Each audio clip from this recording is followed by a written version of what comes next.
Estamos começando mais um programa Questão de Fé pela nossa TV Nazaré. A você, meu irmão, minha irmã, que nos acompanha e que também conosco nos ajuda a refletir sobre os temas relacionados à nossa fé. Aquilo que pode nos ajudar sempre mais a entender os conteúdos da Boa Nova de Jesus Cristo também tem suas implicações na vida e no dia a dia de cada um de nós, em nossas comunidades, paróquias, até mesmo na sua própria família, na sua própria casa, no trabalho. E assim, então, nós queremos hoje falar sobre um tema muito interessante que diz respeito a nossas pastorais, ou seja, como que na igreja, nós também, nas nossas comunidades, vivemos a pastoral, como é que a igreja hoje também, nessa realidade nova que nós nos encontramos, nas situações políticas, sociais, econômicas, podemos dar uma resposta realmente da Boa Nova, aquilo que fez Jesus Cristo, aquilo que Ele nos dá como missão também hoje de poder continuar nesta missão de anunciar a Boa Nova. E para refletir sobre isso, nós temos aqui o Padre Adriano Sela. Padre Adriano, seja bem-vindo. Obrigado ao nosso programa. Pois é, Padre Adriano, que então é xaveriano. Fazia parte da comunidade xaveriana, mas agora estou na Diocese de Pádua. Estou trabalhando aí na Arquidiocese de Pádua. Lá, então, você veio agora recentemente no Brasil? Isso, eu quero me desculpar pelo meu português, porque eu estou fora do Brasil há quase 10 anos. Estou na Itália. Então, vim para cá para participar do Rio +20, que vai acontecer a semana que vem, que vou participar também da conferência oficial da ONU. Então, vim também para Belém do Pará, claro, para visitar os amigos. Eu trabalhei aqui 12 anos, nesta região aqui. Trabalhei vários anos no Xingu, São Félix do Xingu. E depois os bispos me chamaram aqui em Belém para dar aulas e também para coordenar as pastorais sociais da Comissão de Justiça e Paz da CNBB Norte 2. E foi um período muito lindo, muito bonito.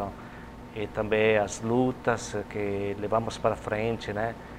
Que foi mesmo, eu lembro, para mim foi um enriquecimento muito grande este período que passei aqui no Brasil.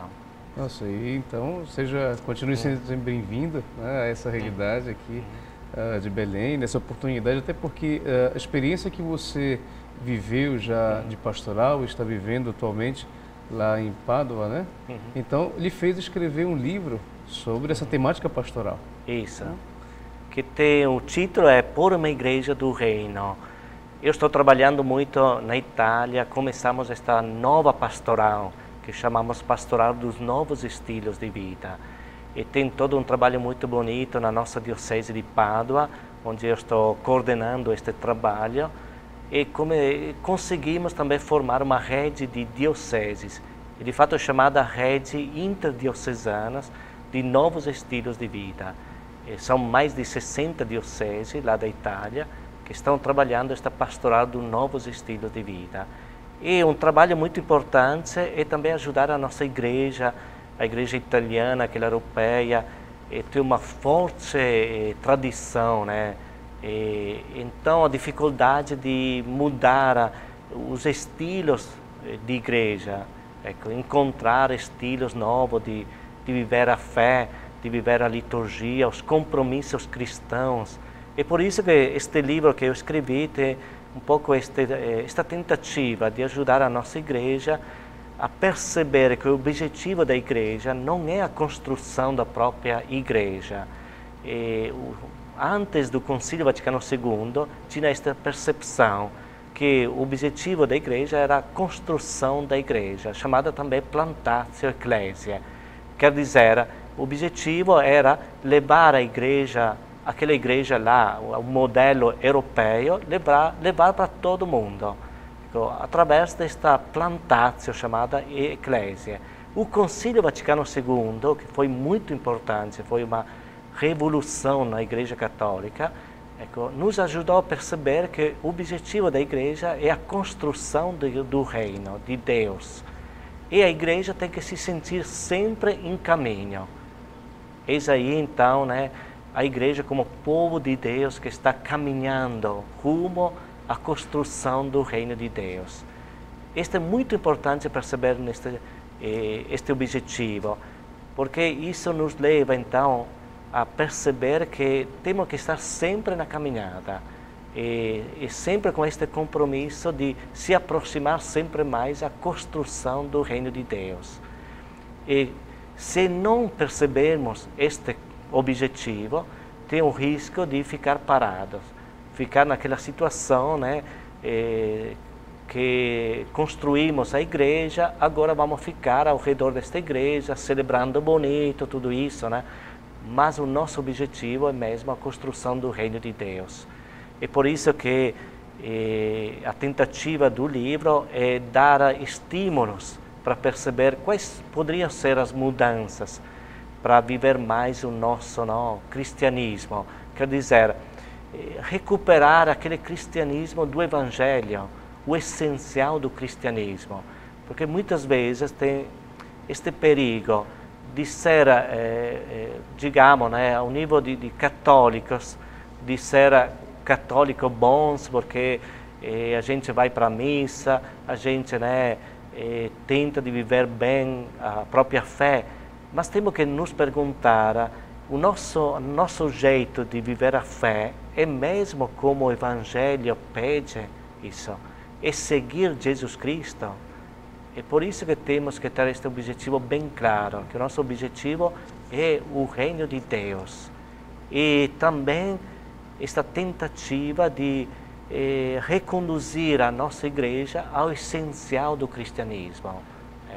Por exemplo, o primeiro capítulo, depois eu uso muito esta chamada antítese, menos e mais. Porque, claro, as mudanças acontecem também na nossa igreja, acontece através, eu chamo, né, digamos, o caminho do processo, não do evento. Porque tem um perigo de entender a mudança através do evento, através de um fato extraordinário. Ou seja, você parece que você precisa fazer alguma coisa para delimitar que houve um antes e um depois. Isso. Ou seja, não há uma progressividade talvez naquilo que você vive e a partir daí muitas vezes pode até se confundir, porque você pensa uma coisa, tenta viver de uma maneira renovada, porém você percebe depois outras situações e outros caminhos que lhe fazem repensar o que você iniciou e acaba não concluindo aquilo que você se propôs a fazer. Isso. E trabalhar neste nível de reduzir o velho, digamos, né? Porque não se pode pensar de repente de mudar, né? De dia para noite ou de noite para dia, né? As mudanças acontecem através do processo, que precisa reduzir o velho e fazer crescer sempre mais o novo, através de um processo. O processo que quer dizer também respeitar os ritmos diferentes de crescimento. Porque claro que um jovem tem um ritmo mais veloz, mais rápido, de mudar, de crescer. Mas outras pessoas têm outros ritmos. Então, por isso, tem que respeitar, isso é muito importante. Por isso que temos que entrar neste nível de processo. O evento é muito perigoso, porque o evento traz um pouco esta lógica, né, de mudar as coisas de maneira quase mágica, de noite para dia. Enquanto não acontece isso, o nosso crescimento é feito de pequenos passos, é feito de uma caminhada, às vezes, bem comprida, que nos leva a reduzir o velho e a fazer crescer sempre mais o novo. Por isso que, quando eu falo, por exemplo, o primeiro capítulo, eu falo de menos missas e mais missa. É muito interessante. Este foi um bispo lá da Itália, que era um grande biblista, um monge, né? Mariano Magrassi, que falou disso, falou menos missas e mais missa. Que quer dizer perceber que na nossa vida, na vida da igreja, entrou muitas missas. A gente celebra tantas missas. Aliás, em cada momento, né, da vida tem sempre a missa. Isso, né? Mas isso é muito perigoso, porque muitas vezes acontece que celebramos esta missa como se fosse um ritual. Isso. E não é uma missa bem vivida, isso é bem participada. E do ponto de vista da linguagem, isso é muito interessante, porque nossos telespectadores podem pensar assim, menos missas, mais missa. Então, quer dizer que eu não tenho mais que ir para a missa? É isso. Não, então eu escolho um dia para ir na missa, vivo muito bem aquela missa, porém não vivo mais. Porém não é assim, né? Não é assim. Justamente, é uma coisa que de fato nós precisamos resgatar muito hoje. E essa intuição das antíteses, ou seja, menos e mais, ela é muito interessante, porque isso ajuda de fato a perceber o processo que se vive, ou seja, do evento que na verdade não é aquela coisa mágica da qual você tem um antes e um depois da noite para o dia, mas você vive de uma maneira intensa. E as missas hoje, de fato, tanto na Itália eu percebi muito isso, aqui nós já estamos começando a ter isso também, uma coisa que eu percebi muito, já o início dessa diferença, a preocupação com o relógio, por exemplo. Isso mesmo. A preocupação com o relógio, quer dizer, isso significa o quê? O padre hoje falou demais, a missa demorou muito. Mas você não percebe que a missa em si não é o padre o que está acontecendo, mas é justamente a liturgia, é o próprio momento em que você, naquela hora, escuta a palavra de Deus, responde com a sua fé e recebe a Eucaristia, de uma maneira que você pode continuar isso depois da vida prática. E, Padre Adriano, isso também se traduz em outros aspectos da vida pastoral, da vida... Isso mesmo. E perceber que depois a missa praticamente é um momento que começa a nossa vida, não é um momento que termina o nosso dever, porque se trabalhou muito no passado esta questão do dever, da obrigação, ir para a missa, não, porque tem uma obrigação. Então, a pessoa que vai para a missa, neste sentido de obrigação, claro que ela olha para o relógio, porque está esperando, né, no final da missa isso. Mas quando a pessoa da obrigação faz uma opção, isso que é muito importante. Então, no momento que ela vai para a missa, porque ela escolheu, se tornou uma opção, ela não olha mais o relógio. Porque vai para a missa e começa a participar da missa, começa a celebrar juntos. Eis o Concílio Vaticano II que fala que quem celebra a Eucaristia não é o padre é o presidente. Quem celebra é a comunidade que tem que se encontrar naquele momento. E por isso que é muito importante também nas paróquias, onde tem muitas missas. O que acontece? Acontece que um escolhe a missa que ele gosta mais, o horário que gosta mais, tudo isso, não? Enquanto seria muito importante reduzir as missas para ajudar a comunidade a se encontrar naquela missa. Como comunidade, viver junto naquele momento. Por exemplo, nós em Pádua acolhemos uma comunidade africana. São africanos que estão trabalhando aí, vivendo em Pádua, e eles pertencem à igreja anglicana. Eles não tinham lugar onde celebrar, então demos a possibilidade de utilizar uma igreja, uma capela. Não? Esta comunidade é muito interessante, porque eles se encontram ali para celebrar a missa, a Eucaristia, não? Que eles têm no domingo, mas é um momento da vida da comunidade, onde eles passam 1 hora, 2, às vezes 3 horas juntos, celebrando, cantando e também estando aí junto, tudo isso. Né? É um momento muito bonito de comunhão, de comunidade, isso. E me lembrava muito as comunidades eclesiais de base, que viviam isso, não? Sem relógio. Sem relógio e mais então, vida, não? Mais vida, isso. Então, quando as pessoas vivem este momento muito forte, volta para casa com um compromisso muito grande, levar para casa a palavra de Deus que se torna depois vida de cada dia, que transforma a vida do dia a dia. Eis aí que começa o trabalho do cristão que celebrou a missa, mas que agora tem que viver aquela Eucaristia, no vida do dia a dia. E por isso que um aspecto muito interessante que eu coloquei também no livro, não? É, por exemplo, mais Bíblia. Também a provocação nesse sentido, menos livros religiosos e mais Bíblia. Porque muitas vezes a gente lê muitos livros, mas o nosso grande livro é a Bíblia Sagrada. E, infelizmente, os católicos, através de uma pesquisa que fizeram o nosso bispo, quando fizeram até o sínodo sobre a palavra de Deus, antes de fazer o sínodo, mandaram fazer uma pesquisa. No mundo cristão, entre os católicos, ortodoxos, luteranos, evangélicos, tudo isso. Esta pesquisa, praticamente, revelou que os cristãos que lêem menos a Bíblia somos nós católicos, infelizmente. Os evangélicos, os ortodoxos, luteranos, eles leem mais a Bíblia. Então eu acho que temos que refletir sobre isso, como católicos. A Bíblia é o nosso grande livro. Eu me lembro quando visitava as comunidades cristãs lá no Xingu, onde morei vários anos. Várias vezes eu entrava numa casa de uma família e na entrada da casa tinha o livro da Sagrada Bíblia aberto. E o povo da casa... Né? Isso.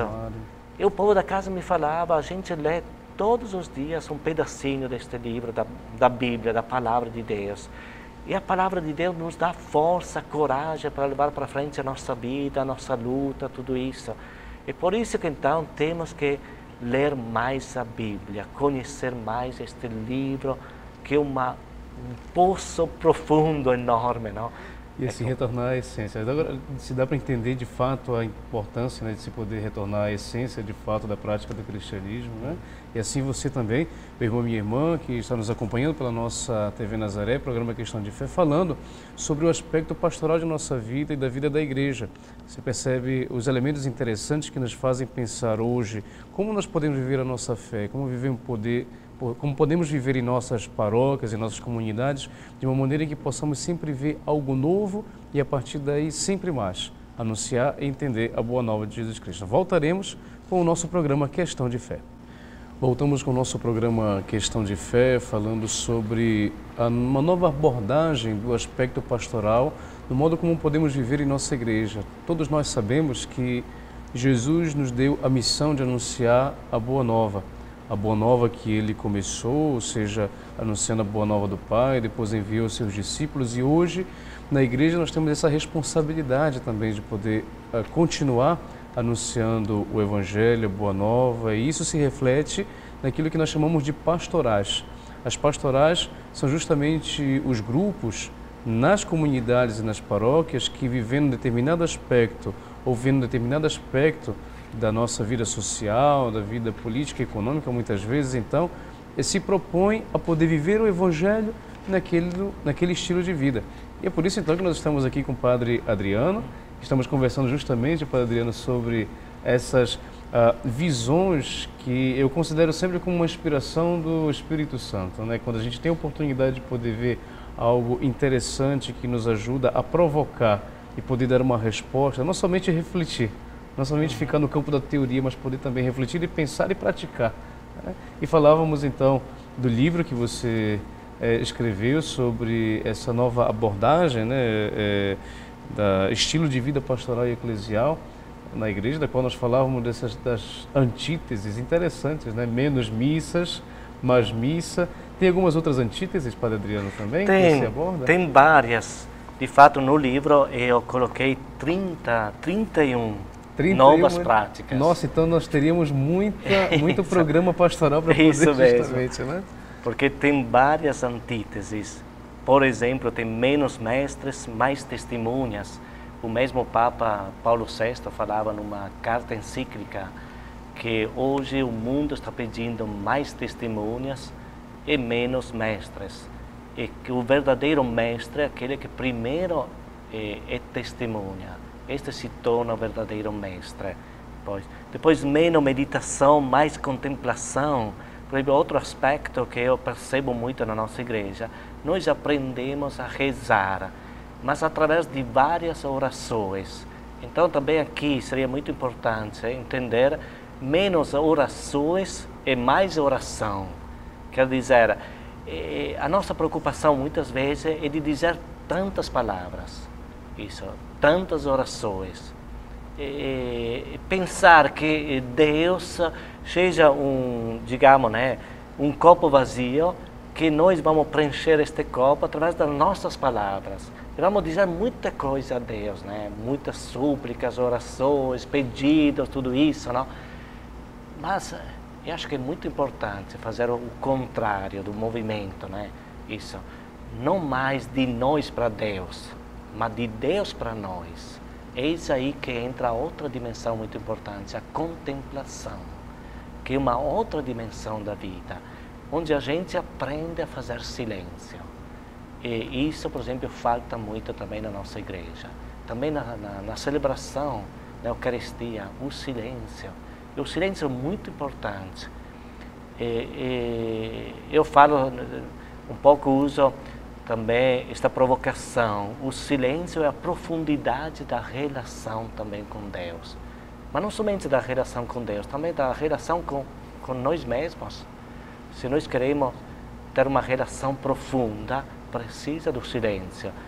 Ter uma relação profunda com o outro, temos que ter silêncio, saber escutar. E até no ponto de vista da comunicação, o Papa criou um impacto quando, na mensagem para o Dia Mundial das Comunicações, ele falava de silêncio. Ou seja, nós estamos acostumados a, na comunicação, falar, expressar os sentimentos e emoções por meio das imagens e palavras.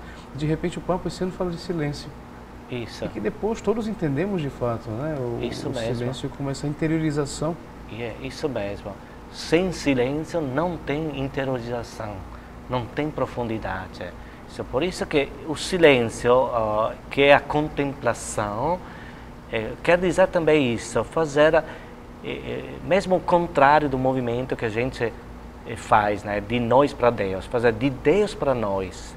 Porque muitas vezes eu acredito que Deus quer nos dizer muita coisa, mas Ele não consegue falar porque nós sempre falamos. Somos nós que falamos a Deus. Enquanto precisa parar um pouco, fazer silêncio e deixar que Deus possa nos falar. Aquele momento, então, se torna muito importante. Eis aí, então, a profundidade. Isso, né? Por isso que esta é um pouco a provocação. Menos orações e mais oração. Isso. E menos meditação, mais contemplação. Eu acredito que quem vive próximo da natureza, a natureza nos ensina isso. É uma grande mestra do silêncio. Isso. Enquanto na cidade aconteceu o contrário. E de fato hoje se fala de uma sociedade do barulho. Isso. Onde na cidade não tem um silêncio. As pessoas que moram na cidade têm medo do silêncio. É suficiente olhar também os hábitos da gente. Quando uma pessoa volta para casa e está sozinha em casa, tem medo do silêncio. E logo liga a televisão, liga o som, hoje a internet, né, tudo isso, não? Que está medo do silêncio. Eu acho que precisa nos educarmos mesmo ao silêncio. Isso é muito importante. Depois tem as outras provocações, antítese que eu tenho aqui. Uma outra que eu gosto muito, menos correria, mais presença. Também nós como, digamos, padres, bispos, ou os outros ministérios que tem na igreja, muitas vezes temos vários compromissos. Estamos aí, né, com muitos compromissos e isso nos leva a uma correria. Isso. E também no meio do povo, muitas vezes o povo precisa de presença, do padre que está aí passando, digamos, umas horas, né? E o povo precisa também do padre que possa escutar muito tudo isso, né? Então esta presença é muito importante. Infelizmente, os vários compromissos que nós temos nos leva à correria. A correria, isso. De fato, ainda mais na experiência que nós temos. Desse ponto de vista, eu já até refleti também. É uma grande preocupação que eu tenho, porque, por exemplo, muitos que eu conheço que se afastaram da fé por causa de um não de um sacerdote. Isso. Né? Seja porque talvez naquele momento em que nós não poderíamos deixar de fazer aquele compromisso ou de estar naquele compromisso, mas aquela pessoa também que lhe encontra no meio do caminho. É o momento daquela pessoa de poder, pelo menos naquele momento, dizer assim: Padre, eu estou desse jeito, Aí a gente diz assim, pode ser um outro momento, quando vê, perdeu o momento da pessoa, perdeu o momento. E isso é uma coisa que a gente tem que ter muita preocupação mesmo, claro, distinguindo. E sobre isso até eu fiquei um pouco em crise, então como a gente vai fazer? Vai deixar uma coisa e fazer outra? Então como é que a gente vai deixar o compromisso de uma missa para poder atender aquela? E é claro, a gente precisa saber distinguir hoje aquilo ou então dizer para a pessoa, né? Existem vários aspectos em que a gente pode fazer isso, mas é sobretudo perceber também que nós precisamos de fato escutar. Precisamos escutar. Isso. É por isso que outra antítese que está aqui, né, é menos sacerdotes funcionários da liturgia e mais presbíteros ou pastores apaixonados por Deus.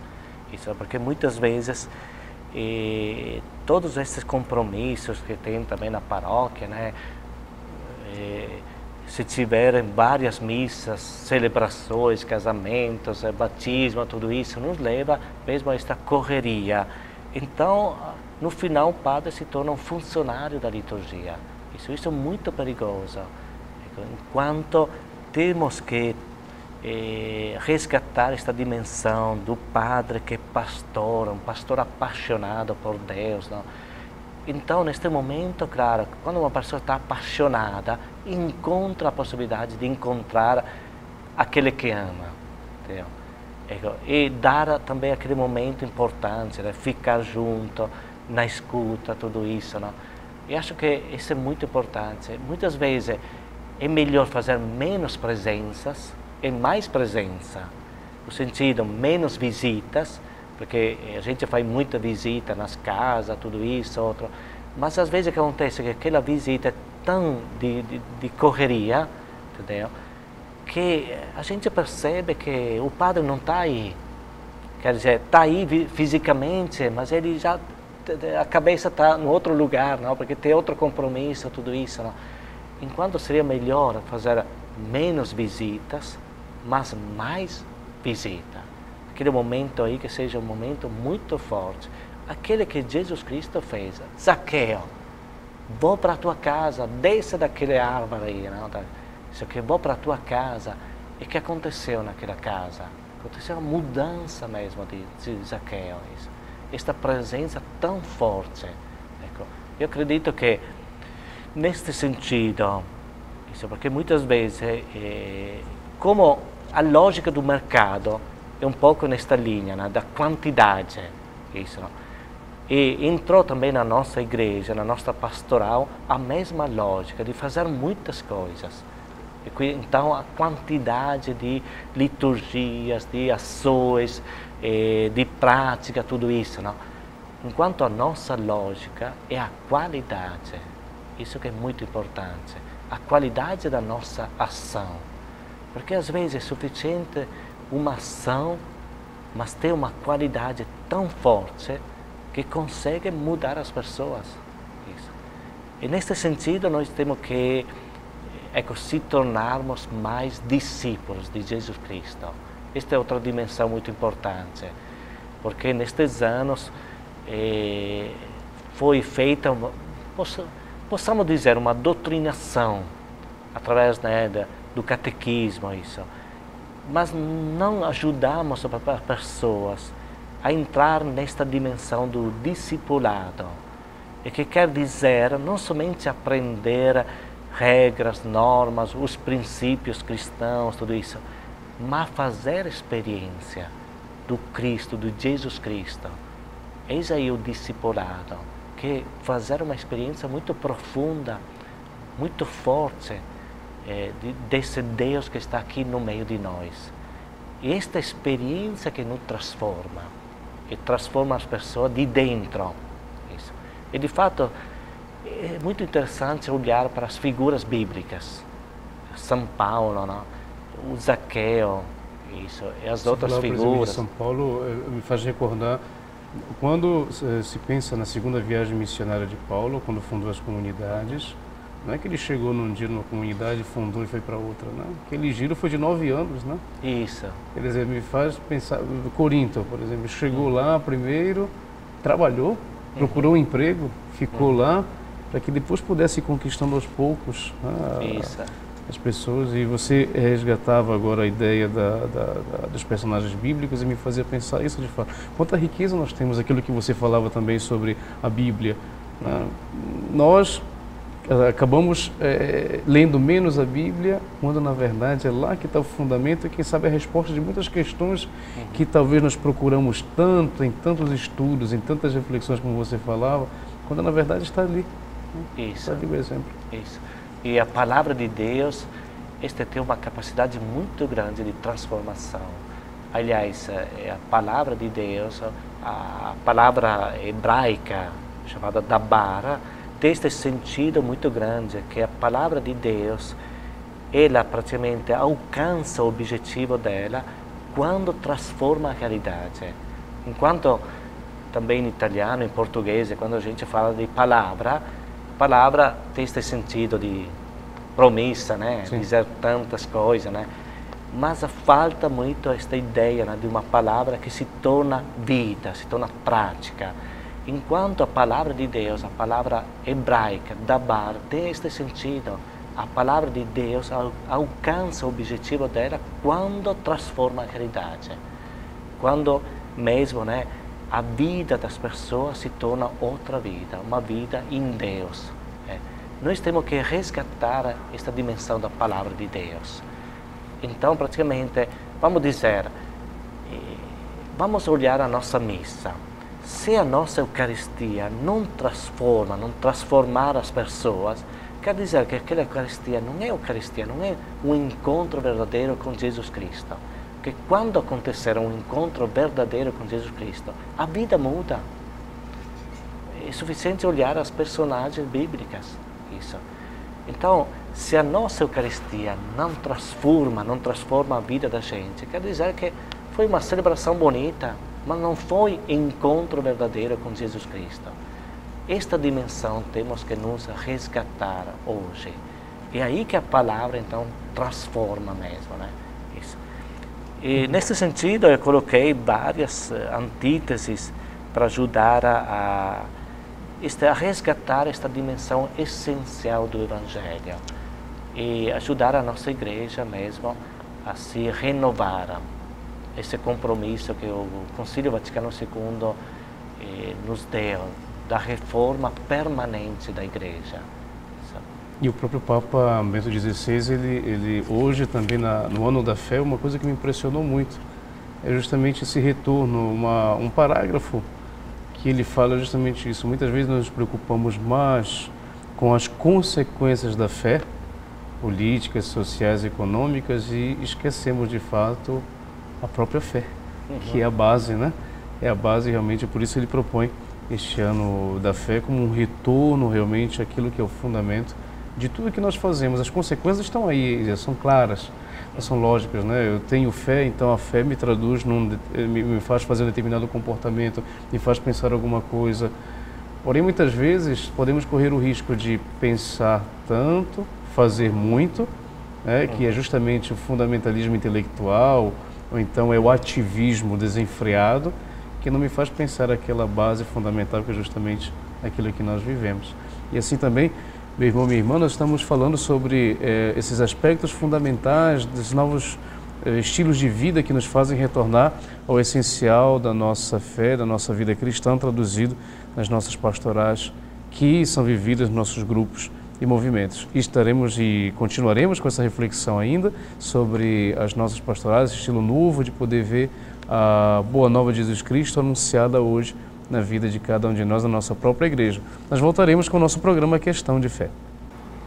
Voltamos com o nosso programa Questão de Fé, falando sobre a temática pastoral vista de um modo diferente hoje, com a proposta de se voltar verdadeiramente ao essencial do que foi as nossas comunidades e a nossa igreja nos primeiros séculos, e hoje vendo de fato diante dos desafios que nós nos encontramos, como podemos responder também a esses desafios com a linguagem e os próprios comportamentos que nos ajudam a entender melhor e incidir sempre mais aquilo que vivemos em nossas pastorais. Estamos aqui então com o Padre Adriano que está nos ajudando a compreender.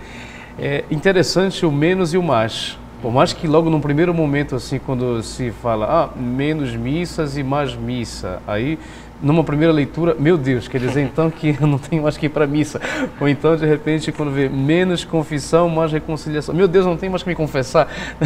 Quer dizer, numa primeira leitura pode ser que seja isso, mas na verdade é muito interessante a abordagem, porque você, aprofundando-se mais na leitura, percebe que, na verdade, é retornar essencial, ou seja, sair da quantidade para retornar à essência.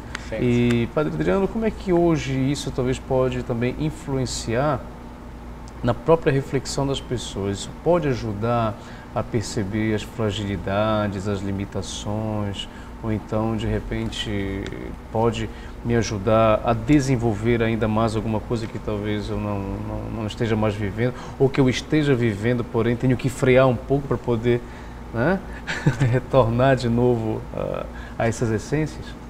Isso.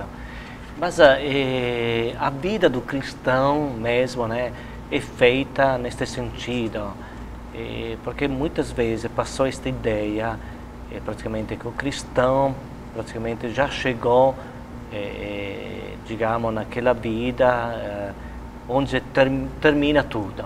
Alcancei o meu objetivo, não, de ser cristão. Então é suficiente viver aqueles momentos, que é ir para a missa, a confissão, tudo isso, né?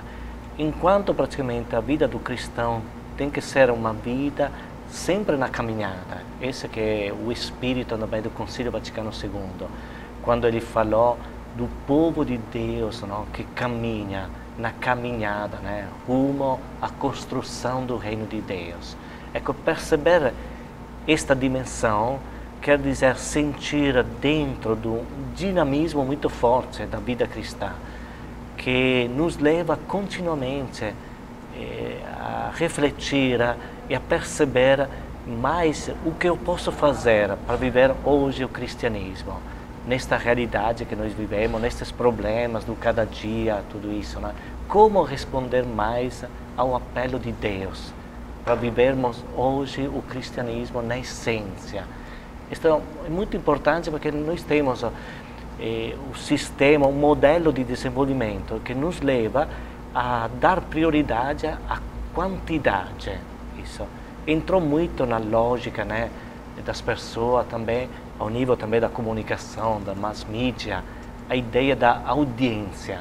Aquilo que conta, né, é a audiência. Se um programa não tem audiência, pois então faz até mesmo certas apelações que não condizem com aquilo que de fato poderia ser uma proposta de um programa sadio, né? Porque quer criar impacto, e quem cria impacto cria audiência. Isso mesmo, né? Enquanto o cristianismo dá prioridade à qualidade da vida, isso que é muito importante. E temos que cuidar, porque tem um consumismo de coisas. A gente percebe, né? Na Europa, aqui no Brasil, ontem dei um passeio aí no Vero Peso, que é sempre bonito ir para lá, né? Mas é impressionante ver que toda a preocupação é a venda, né? E no final é consumir, comprar tudo isso, né? Eu fiz até um escrito sobre isso, né? Aquilo que o Sócrates falava, né? Isso, quando ele ia para o mercado daquela época de Atenas, isso, e que perguntavam para ele, o senhor quer comprar uma coisa? Ele falava deste jeito: não, eu estou somente olhando quantas coisas bonitas tem, mas que eu não preciso para viver bem, entendeu? Isso. E eu chamei o passeio socrático, isso. Fazer este tipo de passeio, isso. Olhar as coisas, mas no final, digamos, ter um pouco esta reflexão. Eu preciso mesmo de tantas coisas assim para viver bem, isso. Quer dizer, ter a preocupação não da quantidade, mas da qualidade da vida.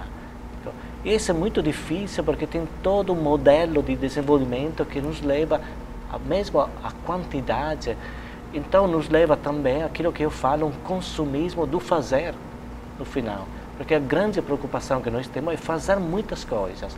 Também ao nível pastoral, ao nível eclesial, quer dizer, também no fazer o bem, tem este perigo, não? De um consumismo do fazer o bem. Isso. enquanto nós temos que ter a prioridade da qualidade da vida, que a mesma atenção, preocupação de Jesus Cristo foi a qualidade.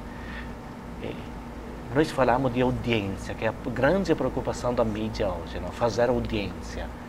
Se nós olharmos a última parte da vida de Jesus Cristo, utilizando este critério de audiência, podemos dizer que Jesus Cristo fez um fracasso, não? Porque no final da vida dele, estava sozinho. Os discípulos se mandaram. Quer dizer, o mesmo, né? São Pedro o traíam, isso, né? E os outros se mandaram, tudo isso. E no momento da cruz estava sozinho, com algumas mulheres, tudo isso. Então o critério da vida cristã não pode ser audiência, não pode ser... Faço outro exemplo. Eu lembro quando eu estava aqui no Brasil, que às vezes o critério para dizer que esta paróquia, esta comunidade está indo muito bem, era mesmo isto, encher a igreja.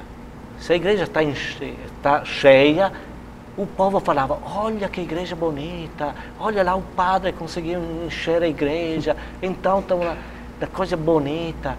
Mas é isso mesmo, precisa cuidar, porque a igreja cheia, claro que é bonito, não? Ver uma igreja cheia, mas precisa ver a qualidade da presença dos cristãos que estão aí.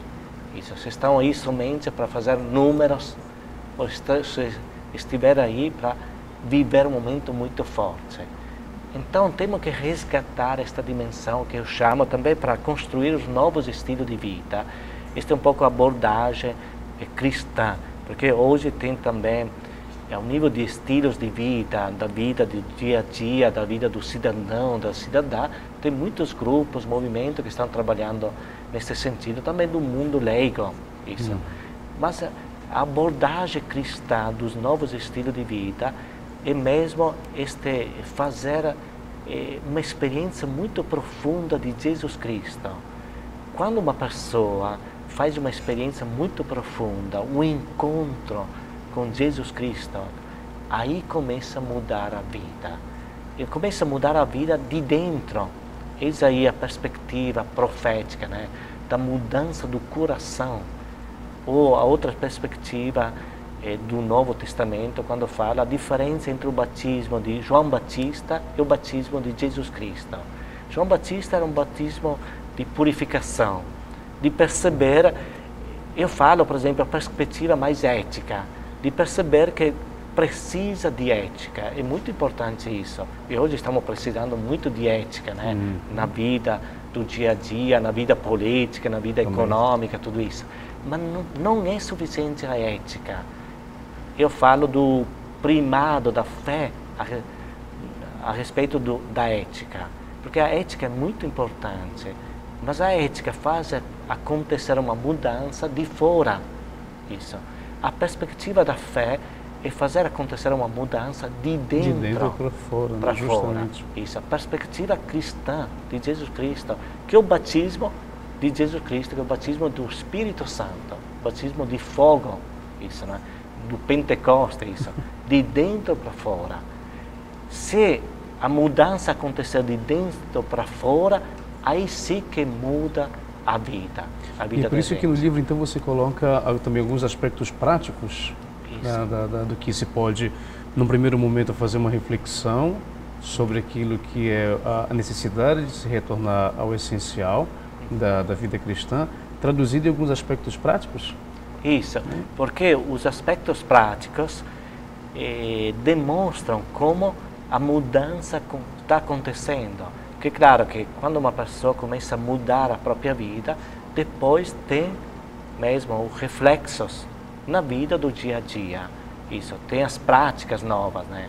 Cara, se não acontecer as práticas novas, quer dizer que não aconteceu uma mudança de dentro. Porque qualquer mudança que começa de dentro, depois vão até transformar as práticas da vida, né? Aquilo que aconteceu com Zaqueu, que se encontrou com Jesus Cristo, aí foi um encontro tão forte com Jesus Cristo que ele mesmo falou: agora a minha vida vai mudar. São Paulo mesmo, não? Se encontrou com Jesus Cristo, aí mudou a vida de São Paulo. Isso. quer dizer que muda totalmente a vida. E todas as práticas se tornam novas. Isso. Então, as práticas são importantes para perceber se está acontecendo mesmo a mudança. Quer dizer, Adriano, e vendo Itália, o livro nasceu a partir de uma experiência que você viveu ao longo desses anos de pastoral, até mesmo de ensinamento sobre esses aspectos práticos a nível pastoral, já na segunda edição na Itália. Na Itália, sim. E na segunda edição no Brasil também aqui. Isso mesmo. Né? E como você percebe a realidade europeia, como você mesmo disse, é uma realidade muito diferente que está agora sendo provocada por algumas questões, sobretudo econômicas e sociais, né? Brasil, América Latina, talvez já num outro aspecto. Como é que você vê a linguagem mesmo? Porque é muito interessante que o seu livro é como que uma ponte entre duas realidades. Como é que você vê, talvez, a provocação de alguém que poderia dizer o seu livro é uma ponte entre essas duas realidades? Né? Como é que você poderia ver essa questão da resposta que o livro, as suas reflexões podem oferecer, tanto para uma realidade europeia, como também para uma realidade na América Latina, de modo mais específico no Brasil? Mas quando eu trabalhei o livro, quer dizer, a minha experiência que brasileira desta igreja latino-americana, que eu gostei muito desta igreja, porque estou percebendo que a igreja do sul do mundo, então a igreja brasileira, latino-americana, africana, neste momento estão dando uma lição muito grande também para a igreja do norte. Isso. Porque aqui no sul do mundo tem um modo diferente de viver a fé, de ser igreja, tudo isso. Né? Isso me ajudou muito depois a construir o livro para a nossa igreja da Europa. Isso. Eu acho que esse é bonito, o encontro das igrejas. Isso. E este encontro das várias igrejas nos ajudam, porque tem uma experiência muito bonita hoje na igreja do sul do mundo, a partir daquilo que viveu nestes anos, de uma realidade social que ajudou muito a refletir, né, a mudar, a encontrar um novo jeito de ser igreja aqui, né? E neste sentido a igreja da Europa está fazendo um pouco, não, essa tentativa de construir ou renovar a própria igreja. E o encontro das igrejas pode ser um encontro muito importante. Eu acho que a igreja europeia, no passado, não, ela trabalhou muito neste nível, que ela da Europa levou para fora a maneira de ser igreja, de viver a fé. Enquanto agora tem que ter esta humildade de aprender, né, de fora.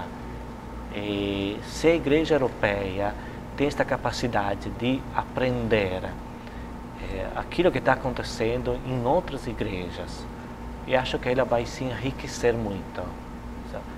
Pelo contrário, vai perder uma oportunidade muito grande.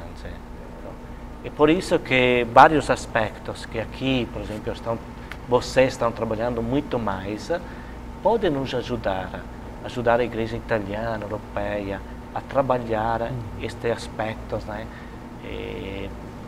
Mais, digamos, né? Nós temos vários aspectos, estamos ainda no menos. E aqui vocês estão mais no mais. Isso.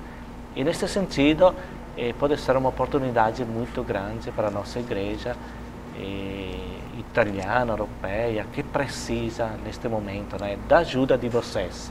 Aqui, também da experiência de vocês como igreja brasileira, latino-americana, tudo isso. E muito obrigado por essas considerações, por essas reflexões interessantíssimas desse ponto de vista pastoral, porque assim como talvez nós podemos ajudar vocês, mas vocês nos ajudam muito também, né? Sobretudo oferecer um subsídio pastoral que nos faz entender, sobretudo, esse menos e mais. É uma coisa que eu achei muito interessante, viu, Padre Adriano? O menos e mais, que ajuda até o mesmo povo a pensar. Né? Se num primeiro momento se pensa uma coisa, mas quando lê, na verdade, é uma coisa muito mais bonita daquilo aqui, né? Que é o viver realmente mais a essência do que a quantidade, a proliferação de atividades ou de pensamentos. Isso vocês nos ajudaram, então, também poder ver, porque penso que também aqui para nós, um grande ensinamento é isso.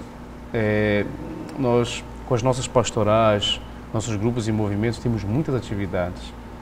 Porém, o risco é esse, de nós termos muitas coisas e nos esquecermos do essencial, e tenho a impressão que a sua intuição realmente nos ajuda muito a poder dar uma parada e dizer, nós temos muitas atividades, mas será que nós sabemos aquilo que nós estamos fazendo? Será que nós não estamos talvez nos preocupando tanto com os horários e as atividades e as dinâmicas e se preocupando menos com o conteúdo? Isso mesmo. Com o conteúdo. E assim, então, muito obrigado pela sua presença aqui conosco e desejamos aí uma boa conferência na Rio 20, essa experiência bonita que você vai viver também, de poder, nesse momento importantíssimo vivido aqui no Brasil também, de se refletir um pouco sobre toda a questão ambiental, com todas a representação das nações do mundo todo, pode nos ajudar, quem sabe, também a despertar alguma coisa. Nós falávamos da criação, falávamos da natureza, que nos ensina muito, e nós estamos degradando aquela que nos ensina, Também outro compromisso que a igreja, pelo menos lá na Itália, na Europa, está percebendo muito, trabalhar esta questão da criação, porque no final é a criação de Deus. Isso. E estes estilos de vida que nós temos, velhos estilos de vida, estão acabando com a criação de Deus, com este grande dom de Deus que nos ofereceu. Então, não é somente uma questão ecológica, chamada hoje, é uma questão social, e também uma questão teológica. Temos que ver com a criação de Deus. E por isso que a Assembleia que vai acontecer agora no Rio +20 é uma grande oportunidade também para nós, igreja, para trabalhar mais nesta pastoral, digamos, em defesa da criação de Deus. Um aspecto teológico da própria antropologia, que nós vivemos. Então. Muito obrigado, viu, Padre Adriano, então, pela sua presença aqui conosco. E a você, meu irmão, minha irmã, que nos acompanha sempre pela nossa TV Nazaré, esse programa Questão de Fé, que nos ajudou a entender a reflexão, tudo aquilo que podemos viver no que diz respeito às pastorais, a visão nova da igreja, de poder chegar até as pessoas, anunciando o Evangelho de Jesus Cristo, retornando realmente ao essencial, aquilo que é importante da escuta e da interiorização de cada um de nós. Continue com a nossa programação, e o nosso programa, então, Questão de Fé.